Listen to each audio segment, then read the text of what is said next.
Naghalimaw na naman si Ian Sanggalang, umiscore na naman ng 23 points. Pinasayaw naman ni Richie Rivero si Mark Baroka. First ankle breaker ni Rivero ito sa kanyang PBA career.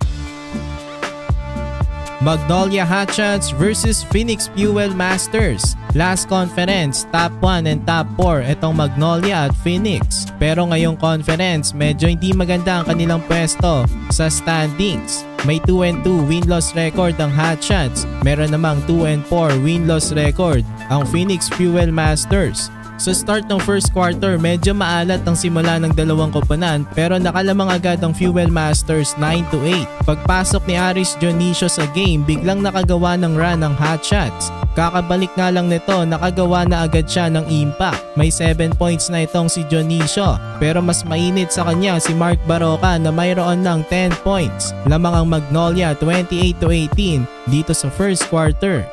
Sa start ng second quarter, pumutok na ang outside shooting ng Fuel Masters. Naka 4 straight 3-pointers sila at tabla na rin ang laban sa score na 32.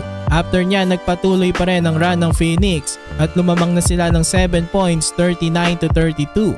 Tinapos lang ni Ian ang 21-4 run ng Phoenix sa kanyang basket sa paint. Pero ang momentum ng laban ay nasa Fuel Masters na. Nakatres na naman si RJ Azul. Abante na ang Phoenix ng 10 points 53-43. Sa last seconds ng first half, binalik na si Richie Rivero. Pinakitaan nga nito ng move si Baroka. Napadapa pa nga niya ito sa kanyang spin move. Natapos ang first half, lamang ang Fuel Masters sa score na 58-48. Sa start ng second half, mainit pa rin ang shooting ni RJ Azul. Nakatres na naman nga ito pero Davis Calvin Abueva finally naka-score na sa kanyang end one play. Pero biglang sagot na naman ng tres itong si RJ Azul. Pero nakagawa ulit ng run ng Magnolia sa paunguna ni Ian Sanggalang at Mark Baroka. Nakalamang na nga ulit ang Hotshots 75-74 after ng tres ni Baroka. Naka-score na rin ang bagong player ng Magnolia na si Jeric Balanza. Natapos ang third quarter sa score na 79-77. Sa start naman ng fourth quarter, magandang start ng Magnolia. Nakagawa sila ng 12-2 run.